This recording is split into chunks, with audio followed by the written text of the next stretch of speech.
What is up, y'all? Thank y'all for tuning back in with us once again. Today we headed back to Europe, but we are talking about how people's minds were changed once they got to Europe. On America. Oh, wow. On America. If you new, hit that subscribe. We are on the road to 100K over here, and it just feels so close. It's like you're getting your tatas.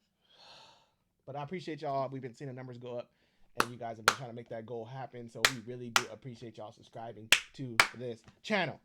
Now let's dive in and get pissed off about America some more on this beautiful Friday. Americans who've been to or traveled to Europe, what's something Europe has changed in your mind that now you can't let go?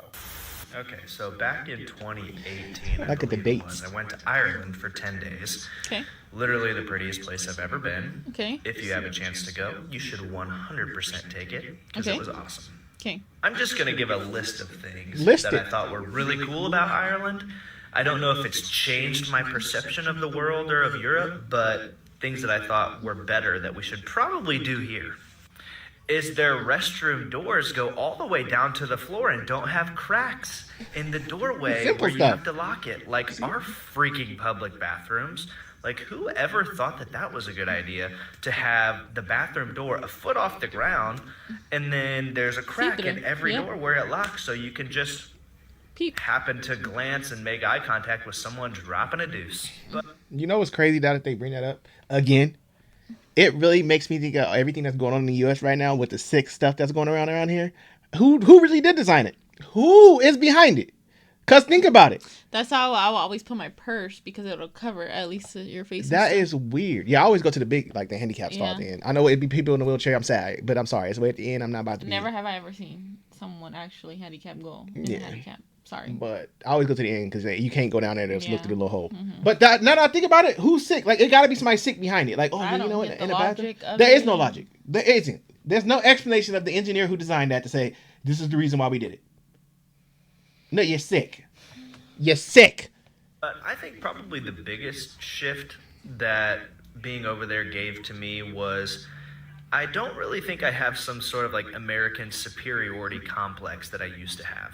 It's not that I don't like the US. Like, obviously I live here. I love my country, but Let them know. I just became more interested in other countries around the world, and I no longer have this idea that, like, unless you're living here, you're not actually free, or your life must be worse than mine because you don't live in the US.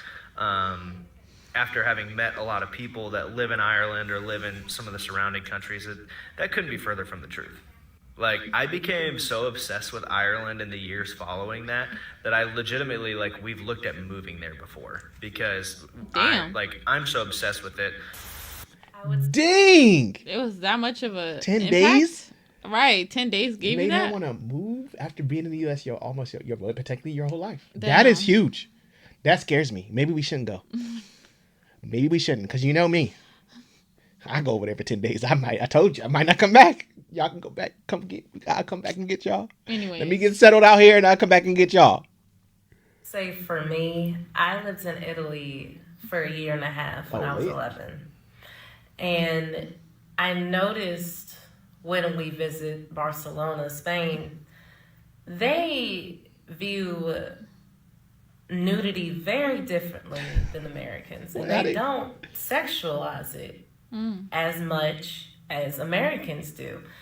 And I say that because there was a poster board or something. My mom made me cover my eyes. And I was just like, why that was the case, where there was just kids younger than that just walking around looking at it.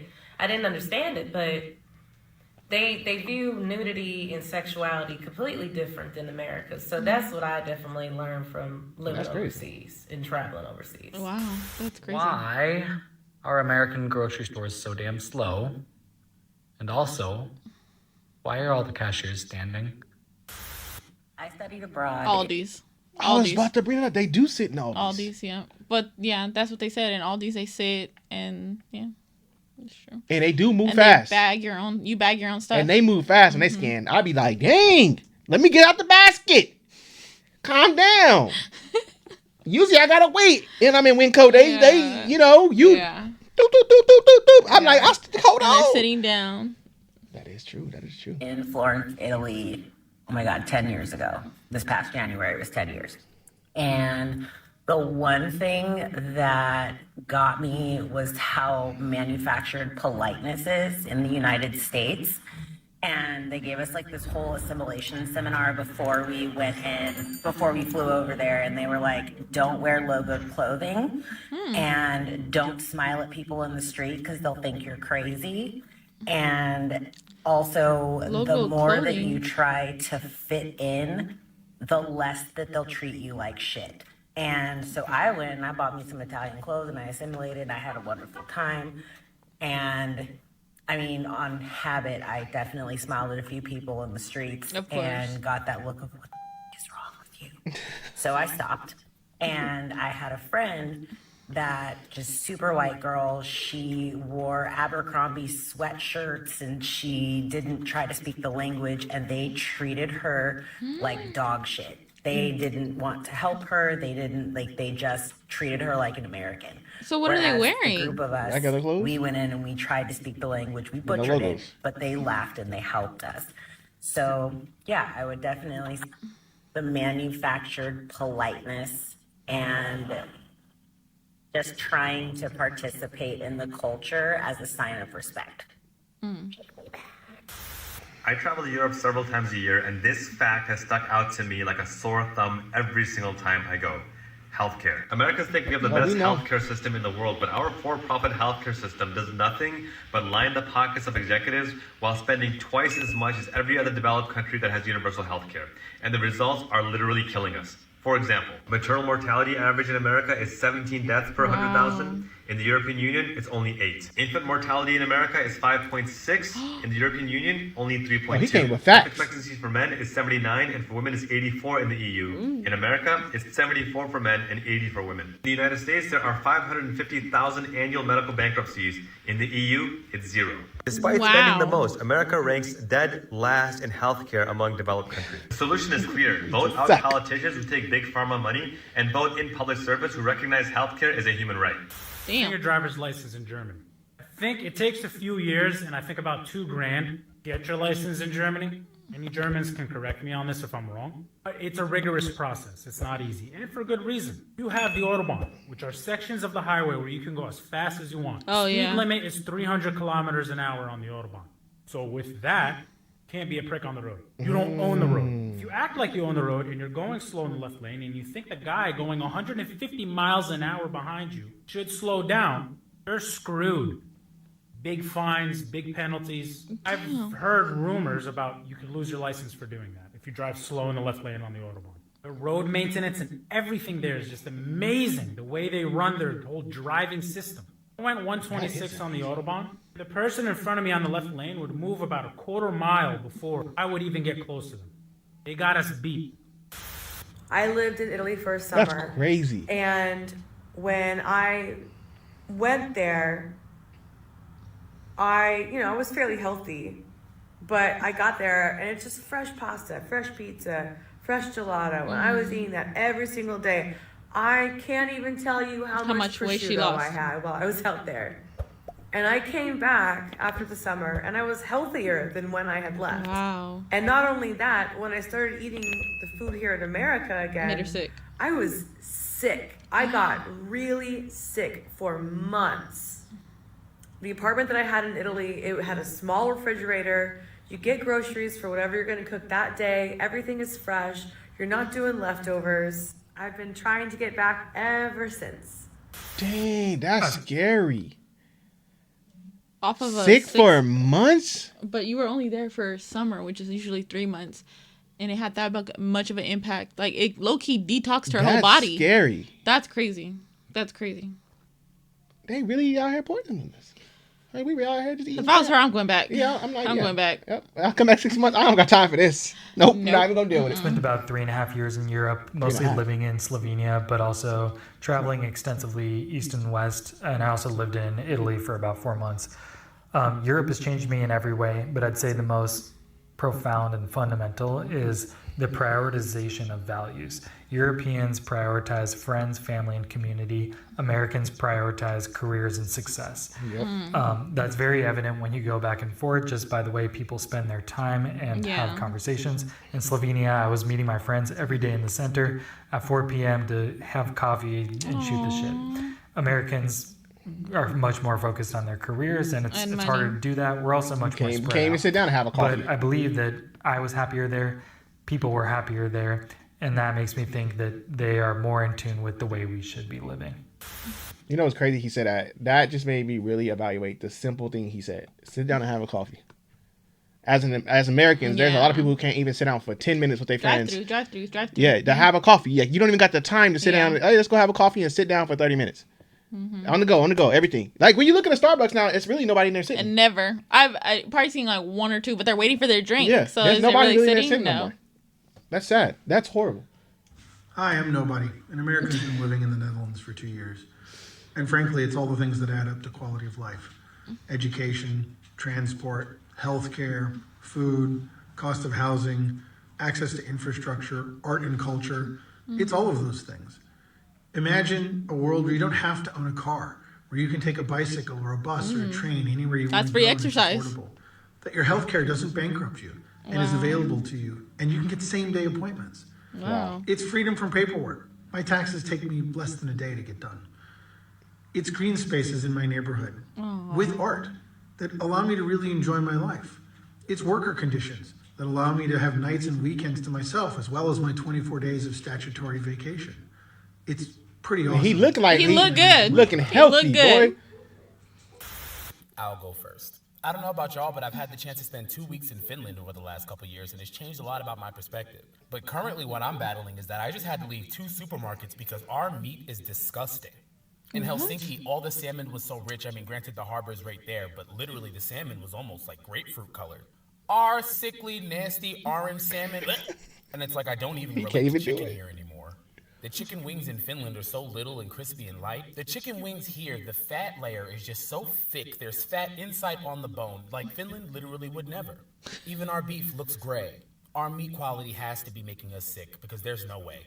These animals are sick and they're still feeding them to us. They cannot continue eating corn. We don't digest corn, neither do they. And even if they're pasture raised, what about the pesticides in the pasture? This country is 6 degrees of fucked up. Finland, me please. I spent 3 months traveling around Europe, mostly through Germany. But that is true. They say we don't process corn, right? Or not? No, we don't. Push, whatever. I don't know how to say it. No, you don't. You'll push it. You poop it out. But my thing is, what do they feed? A lot of chickens and all that and the other animals. It's a filler. Corn. It's a filler. That's crazy. It's a filler. I've never thought of that. Corn is a filler. Wow. But I love me a good elote. The Netherlands. She's stressed talking. France. I took one Uber. Okay.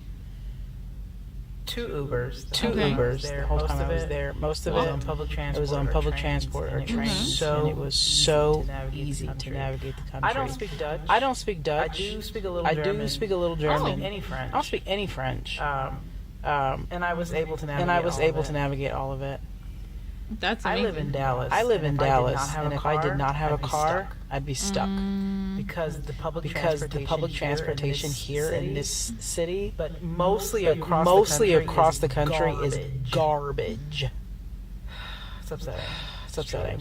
It's truly upsetting. Oh yeah, our public transportation. You know what's so crazy? Can you just imagine, like, now that I'm like hearing this, like, can you just imagine like not having a car, not having a car payment, not having car insurance, not having to put gas? Like, that's all 4 things that you have to pay for monthly in a sense. So can you imagine that? We're not only dying behind food, we dying behind stress. No, but I'm just saying, can you imagine that? Like, that's what I'm no saying. car, no nothing. And then if you're having to walk everywhere, that's exercising every day. Like, I know some people don't like to exercise, but walking does a lot for people. So it's like, you're walking everywhere. Like, that's why it's meant for me to say that I don't is even crazy. I don't think I need to visit because I'm not coming. Especially in all these occasions, if my stomach is messed up 3 months, I'm leaving. I am leaving. Like, that's crazy. That is so crazy. But you know what's crazy is, like, I feel like why, and I'm pretty sure there's different reasons, my bad, but why are they coming back? Why are you not staying there? It's probably hard. But what's hard? Abroad, family, you know, people got reasons and stuff. True. No, that's what I'm saying. I know there's reasons, but it's like I wonder what made y'all come back. I hate it here. Like, they why say not go same thing back? for us. They probably come on the camera and say, "Why y'all still sitting over there like some big nunnies?" Insert the clip of Karate Kid. I hate it here. Make sure you enter that. But It's that's bad. crazy. I've always heard Ireland is beautiful. I've always heard it. And in the videos we've seen, the greenery is amazing. Like, it's just such a beautiful place. This is the true definition of why they want to ban TikTok. We not supposed to be seeing this stuff. We ain't supposed to be knowing about how that the rest guy, of the he world probably looks. goes vegan now because he's like, I can't eat the meat or nothing like I that. wouldn't either. That's crazy. I told D this, and I swear people have been saying it online, but meat ain't taste the same to me since after COVID. It really hasn't. And we got COVID like probably like a year after COVID was kind of like calming down. And I remember losing my smell and taste, and it took me like 3 months to get it back. Yeah. And I don't think I ever recovered to even know what chicken, because even when I eat chicken wings, like when I taste chicken, it don't taste like the chicken I tasted before COVID. I can tell you that. Some of the stuff we eat, I'd be like, this ain't how it used to taste. You taste the soda, like we don't drink soda, but like you drink one, you're like, wait a minute. This ain't the same thing. Yeah, it doesn't have that same crisp. I think the only thing I could taste that still tastes the same, and I think because we only go to certain pizza places, it's pizza. Oh yeah, pizza. Because we go to like, not trying to sound like we fancy, but we only go to like higher end like pizza places here because where they're like making our the dough local and all that other pizza stuff. places suck. Domino's, Pizza Hut, and all that, they taste like crap. Mm-hmm. But that's probably the only thing I could think of that we get that tastes good, normal. Fresh. Mm-hmm. Everything else tastes like crap. Unless we go get Mediterranean food, which is they make their stuff natural too, which is great. Favorite. But other than that, our other foods, ugh. So we try not to eat out as much. Yeah, we don't. We try not to. But that sucks that our grocery stores like. But like I said, we go to Aldi a lot, and I know it changes when it comes to America. But Aldi, like, let me tell y'all story time. So I had bought ground beef from Aldi, right? And I had took it out like 3 days ago. And normally when we take out our ground beef, like we got busy, so I didn't cook it because I was gonna make it that day. Like I took it out to defrost and make it that day. But we got busy with our kids' schedule, right? So it's set in the fridge, and D was like, "Babe, that ground beef has been in there like 2 days. Like it's gonna spoil." Cause we used to our stuff that we get at our regular store. 2 days, it's brown and nasty. So she was like, "Babe, we gotta cook that meat." And I was like, "Yeah." So then she showed me it. It was still dark red. It was no brown in it at all. No smell. And I was like, if that was our meat fresh in the store, and it was still like that layer, like not vacuum sealed, but like the packaging, like there wasn't like too much air or too little bit of air. It was just like the same thing as we bought it. Our meat from the store, like our ground beef, you can buy it fresh off the shelf and break it in half, and it's brown in the middle. Like it's literally, it's not even red all the way through. That's how crazy it is. Like I was scared of the meat from Aldi, so I'm like, "Babe, something ain't right. Hold on now." She's like, "No, it's." I was like, "It's red, but it don't smell like." I was like, "What? Wait a minute. Wait a damn minute." I cooked it. But it was good. It was no smell, no nothing. Like I was like, oh my gosh. So we've always been, even before we got educated on Aldi's, like with y'all, my dad was going to Aldi's, and then we learned about Aldi's and we started going ourselves. But at first we did question, we was like, what is this generic? You know, the brand name with like. And then we got educated. Now we know, we know now. We know now. We be up in some Aldi. I need a small little quarter pouch. I need to have one. I seen they sell them on Amazon. I'm gonna buy one so I can have an Aldi quarter. All right, they grapes, everything, fruit. Our fruit lasts longer in there. Like it's just better. It's just a better place to go to. You know. So thought I'd throw that out there. Aldi's. Thank y'all. Send us a sponsor. Thank y'all for tuning in once again. See y'all on the next one.